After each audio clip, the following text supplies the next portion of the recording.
जिन्होंने सर्वाधिक समय तक निर्वाचित प्रदेश के प्रमुख और राष्ट्र के प्रमुख के रूप में काम किया।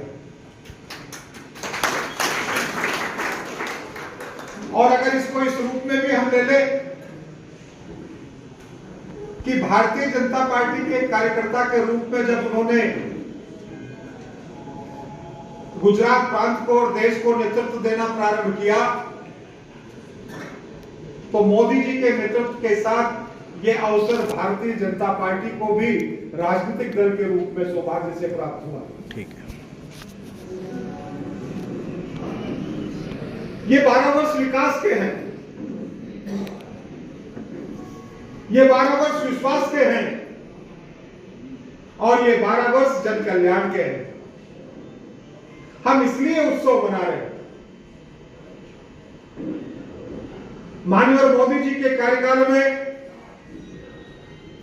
देश ने जहां समृद्धि को प्राप्त किया, देश जहां सशक्त हुआ, देश समृद्ध हुआ,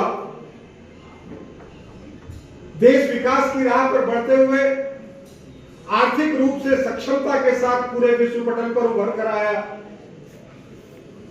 भारत आत्म सुरक्षा के मामले में शक्तिशाली देश के रूप में विश्व पटल पर स्थापित हुआ। कृषि की उत्पादन क्षमता को लेकर विश्व में अपना श्रेष्ठ स्थान प्राप्त करने वाला भारत पिछले 12 वर्षों में बना। ये विकास का जो काल है, ये माननीय मोदी जी के नेतृत्व में हमको प्राप्त होता है। मोदी जी ने कहा, मोदी जी ने कहा और मोदी जी के नेतृत्व में लोगों ने जो समझा, विकास के लिए समर्पण, प्रतिष्ठान, प्रतिपल, वर्ष भर, वर्ष के लगातार 12 महीने, प्रत्येक दिन और प्रत्येक घंटा, प्रत्येक मिनट विकास और केवल एक ही कार्य, एक ही लक्ष्य और वो है राष्ट्र का विकास। ये माननीय मोदी जी ने अपने नेतृत्व में करके बताया।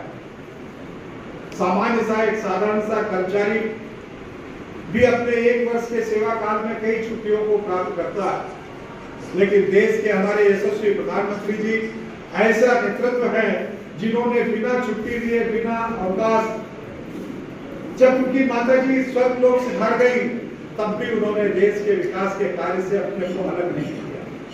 ये हम सब लोग जानते हैं। सबका साथ, सबका विकास और इस दिशा में सबको साथ लेते हुए देश को जो विकास की राह पर ले जाने का काम माननीय मोदी जी ने किया, यह अपने आप में बिरला है। हम किसी भी क्षेत्र में देख लें, सबसे पहले यदि मैं आपके सामने चर्चा करता हूं तो अधोसंरचना की चर्चा करता हूं। देश में पहली बार जब अटल बिहारी जी वाजपेयी देश के प्रधानमंत्री बने, तो लाल किले की प्राचीर से सबसे पहले उन्हें अगर नजर आया था तो हिंदुस्तान का किसान, और उन्होंने कल्पना की थी कि यदि गांव के किसानों की तकदीर को बदलने का काम करना है तो फिर गांव को सड़कों के साथ जोड़ना पड़ेगा, और इसलिए उन्होंने प्रधानमंत्री सड़क देने का काम किया। लेकिन जब आज 2000 में प्रधानमंत्री सड़क शुरुआत हुई और आज जब हम 12 वर्ष मोदी जी के देखते हैं, तो हमने 8 लाख किलोमीटर से ज्यादा ग्रामीण क्षेत्रों में प्रधानमंत्री सड़क बनाने का काम किया। और इसमें महत्वपूर्ण यह है कि 4 लाख किलोमीटर सड़कें माननीय मोदी जी के कार्यकाल में बनकर कंप्लीट हुई है। यह अपने आप में एक ऐतिहासिक घटनाक्रम है। और अब तो मोदी जी के नेतृत्व में केवल गांव को जोड़ने का काम ही नहीं, अपितु चौथे चरण में मजरा और टोले की सड़कों को भी बनाने का काम माननीय प्रधानमंत्री जी के नेतृत्व में प्रारंभ होंगे। इस उज्जैन जिले में सबसे ज्यादा नागदा खाचरोद को यह सौभाग्य प्राप्त हुआ।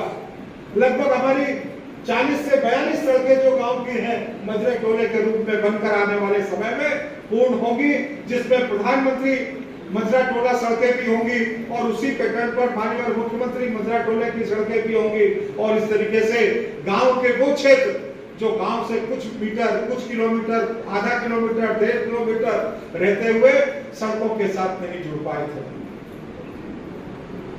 और जब गांव की सड़कों से बड़ी सड़कों की तरफ हम चले जाएं, राष्ट्रीय मार्ग को जब हम देखें, तो हमको देखकर सुनकर यह आश्चर्य होगा कि भारत मोदी जी के नेतृत्व में ऐसा देश है जो प्रतिदिन 34 किलोमीटर सड़कों का निर्माण करता है। आज मोदी जी के नेतृत्व में लगभग 1.5 लाख किलोमीटर से ज्यादा राष्ट्रीय राजमार्ग बनाने का काम मोदी जी के नेतृत्व में हुआ है। जिन रास्तों पर पहुंचने में 8 घंटे लगा करते थे, आज उन रास्तों का 8 घंटे का सफर हम 2 घंटे में, 3 घंटे में तय करते हैं। और चतुर्भुज स्वर्णिम सड़क योजना जो माननीय अटल जी ने प्रारंभ की थी, उस योजना को आगे बढ़ाते हुए देश को देश की चारों दिशाओं में जोड़ने का काम, और हमने जिस केवल 4 लेन तक की कल्पना की थी, 6 लेन तक की कल्पना की थी, आज हम मालवा अंचल से लेकर देश के किसी भी प्रांत में, किसी भी क्षेत्र में जाते हैं तो लोगों के लिए वहां 6 लेन 8 लेन सड़कें सामान्य बात हो चुकी है। और ये 12 वर्षों में भारत का बदलता हुआ अधोसंरचना का स्वरूप है। मित्रों, अगर मैं विस्तार से बात करूंगा तो बहुत लंबी बात होगी, लेकिन मैं आपके सामने संक्षिप्त में कुछ चीजों को छूना चाहता हूं। मैंने बात को जब किसानों से प्रारंभ किया, अधोसंरचना तक गया, तो फिर किसानों के लिए एक महत्वपूर्ण बात और भी समझने के लिए है कि ये मोदी जी का नेतृत्व है, जिनके नेतृत्व में हमने अटल जी के सपनों को साकार करने का काम किया है। अटल जी का सपना था कि नदियों को जोड़ने का काम करना, कहीं पर बाढ़ ना आए, बाढ़ से पशु हानि, जनहानि ना हो, किसानों की फसलों को नुकसान ना हो। और इस सपने को साकार अटल जी भले ही नहीं कर पाए थे, लेकिन उसको सपने को देखने का काम अटल जी ने किया था। और माननीय मोदी जी के नेतृत्व में मध्य प्रदेश के मुख्यमंत्री के साथ साथ हिंदुस्तान के तमाम मुख्यमंत्रियों ने उस सपने को मोदी जी के नेतृत्व में पूरा करने का काम किया। मैं बहुत सम्मान के साथ और गर्व के साथ आपको बताना चाहता हूं, इस मालवा अंचल की चंबल काली सिंध पार्वती योजना जो साकार मूर्त रूप लेने वाली है, इसको पूरा करने का काम अगर किसी ने किया है तो माननीय मोदी जी ने किया, माननीय प्रदेश के यशस्वी मुख्यमंत्री जी ने किया। अगर हम सिंध परियोजना को बात करें तो आज उत्तर प्रदेश और मध्य प्रदेश का बुंदेलखंड अगर उस पानी से सिंचित होकर अगर किसानों की तकदीर बदलने का काम करेगा, तो ये काम भी माननीय मोदी जी और माननीय मोहन यादव जी और उत्तर प्रदेश के मुख्यमंत्री जी के माध्यम से संपन्न होने जा रहा है। तमाम प्रांतों में किसानों की तकदीर बदलने का काम, क्योंकि किसानों की तकदीर बदलने का एक ही रास्ता हो सकता था कि उससे सिंचाई के संसाधनों में बढ़ोतरी हो। किसानों की तकदीर बदलने का काम एक ही तरह से हो सकता था कि उसको मिलने वाला विद्युत पावर पर्याप्त मात्रा में हो, और इसको बदलने का काम मध्य प्रदेश की सरकार ने और माननीय मोदी जी ने किया। आप सब लोगों से छिपा हुआ नहीं है मध्य प्रदेश का वो दिन जब किसान अपने खेत पर लाइट आने के बाद जाता था, स्टार्टर का बटन दबाता था, पानी ट्यूबवेल के पाइप से अगले छोर तक नहीं पहुंच पाता था, और बिजली चली जाया करती थी। बिजली कब आती थी, बिजली कब चली जाती थी, ये किसी को समझ में नहीं आता था। मंत्री लाल बत्ती में होते थे और किसान मोमबत्ती में और चिमनी में हुआ करता था। ये स्थिति मध्य प्रदेश की और हिंदुस्तान की होती थी। केवल 3500 मेगावाट बिजली उत्पादन करने वाला मध्य प्रदेश आज मध्य प्रदेश हिंदुस्तान के उन प्रांतों में बन गया जो रिकॉर्ड उत्पादन बिजली का करते हैं, और केवल बिजली मध्य प्रदेश में उत्पन्न करके मध्य प्रदेश के किसानों की ही आपूर्ति नहीं करते, अपितु अगर दिल्ली में मेट्रो ट्रेन चलती है तो उस मेट्रो ट्रेन की भी पूर्ति मध्य प्रदेश का किसान करता है, हमारी विद्युत आपूर्ति करता है। ये स्थिति अब उन सारे प्रदेशों की मध्य प्रदेश में। और माननीय मोदी जी के प्रधानमंत्री बनने के पहले अगर मैं बात करूं तो मध्य प्रदेश की शासकीय संसाधनों से सिंचाई की क्षमता केवल 7 लाख हेक्टेयर भूमि हुआ करती थी। लेकिन आज जब हम मध्य प्रदेश को देखते हैं तो माननीय हमारे पूर्व मुख्यमंत्री शिवराज सिंह जी के नेतृत्व में और वर्तमान में माननीय मुख्यमंत्री मोहन यादव जी के नेतृत्व में और माननीय मोदी जी के सहयोग से ये मध्य प्रदेश की हमारी सिंचाई क्षमता बढ़कर 58 लाख हेक्टेयर हो गई है। कहां 7 लाख हेक्टेयर और कहां 58 लाख हेक्टेयर। ये बहुत बड़ा अंतर जो हमको देखने को मिलता है।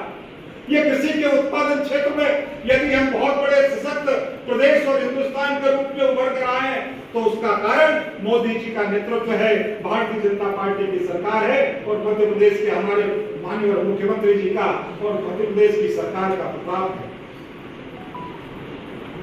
जब मैं बात करता हूं 7.5 लाख हेक्टेयर भूमि की, तो यहाँ पर एक विषय भी आपको जरूर रूप से बताना चाहता हूं कि वर्तमान में 7 लाख हेक्टेयर भूमि की सिंचाई तो केवल नर्मदा काली सिंध परियोजना जो 46,000 करोड़ रुपए की होगी, और मैंने जो सिंध परियोजना का जिक्र आपके सामने किया, इन दो योजनाओं में ही 7 लाख हेक्टेयर भूमि सिंचित होकर मध्य प्रदेश को प्राप्त होगी।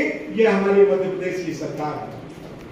मध्य प्रदेश के हर क्षेत्र में, हिंदुस्तान के हर क्षेत्र में किसानों की तकदीर को बदलने का काम, किसान केवल किसानी ही नहीं, लेकिन किसान का बेटा स्टार्टअप योजना के माध्यम से उद्योगपति बने, व्यवसाय के क्षेत्र में आगे बढ़े और वो उन्नति करे, इस बात की भी चिंता करने का काम हिंदुस्तान में माननीय मोदी जी के नेतृत्व में होता है। गरीब किसान को भी सहारा बनने का काम यदि कोई करता है तो